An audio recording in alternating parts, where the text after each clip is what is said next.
Welcome to Open Your Reality, where we expand the limits of your beliefs. Today, I want to talk about how our simulation evolved and what are the rules of the simulation. There is a lot of misconception and confusion about simulation theory, and I want to help dispel those misconceptions and clarify the confusion. By the way, I appreciate everyone who has been watching my videos, subscribing and commenting, even the negative ones. I know there are quite a few of you out there who do not believe in simulation theory. I've seen some of the comments calling it a crackpot and lunacy theory. Look, I respect your opinion if you think it has no validity. I'm not asking you to believe in simulation theory, and it shouldn't be looked at as the latest New Age religion either. I only ask that you open your mind and explore a new possibility of what could explain our world. This video is really going to answer a couple of questions. How did our simulation evolve to where it is now? And what is the rule set for our simulation? This last question could also be posted or posed in another way. What are the constraints of our reality? Personally, I've always believed anything is possible in our universe, but how probable it is to happen is a different story. I could go on and give an eloquent talk about how our simulation evolved and so forth, but I think I'll let Tom Campbell answer that. He's one of the leading proponents of simulation theory in the world today and has been a scientist and consciousness researcher for 40 years. I know some of you know who Tom Campbell is, but most of you do not. I featured him in one of my recent videos and it got a good response, so why not do it again? Tom is a very fascinating and interesting individual with a wealth of knowledge about our simulation. The excerpt you are about to hear is from a talk he gave in Mexico City in 2013. So strap in and be prepared to have your belief system altered. Before you do that though, could you just click that subscribe and like button? Thanks. In a probabilistic virtual reality, almost anything is possible. Almost anything is possible. But almost anything isn't necessarily probable, but it's possible. And sometimes it happens. Okay, how were the rules created? The simulation is a product of its rule set. Okay, we have this simulation is the way it is because of the rule set. Just like World of Warcraft is its way because of its rule set, and The Sims is the way it is because it's got a different rule set. Okay, so the rule set started at the beginning. Remember I said you have some initial conditions and then you have some rules. The rules, well, that's our physics, that's our science. Those are the rules. That's how energy can exchange between things and whatever. You know, gravity, all those things that we have. They're just the rules, the rule set. And then you let it evolve. So now we have this virtual reality that's evolved according to the rule set. And it is the way it is because this is the way it evolved. It's a rule set.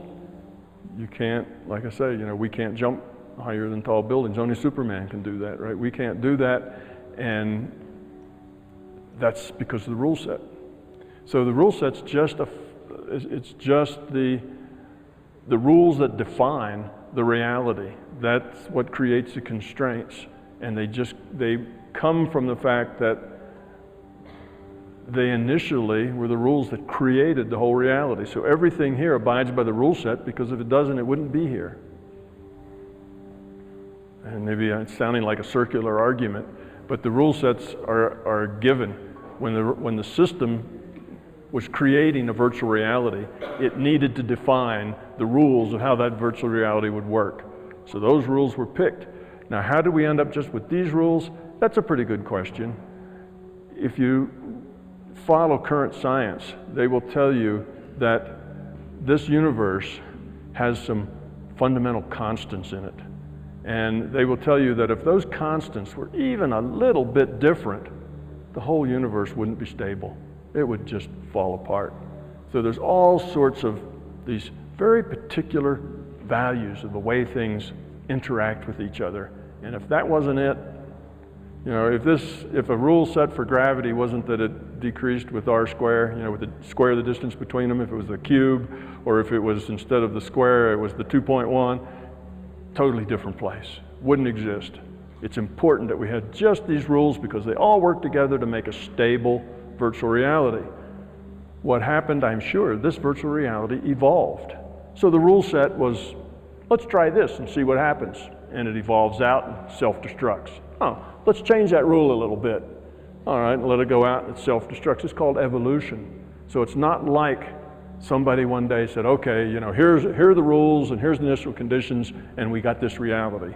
That's too simple. This evolved. There were probably millions of tries of what worked and tweaking of constants in the 10th decimal place before they got something that was at least stable over a long period of time.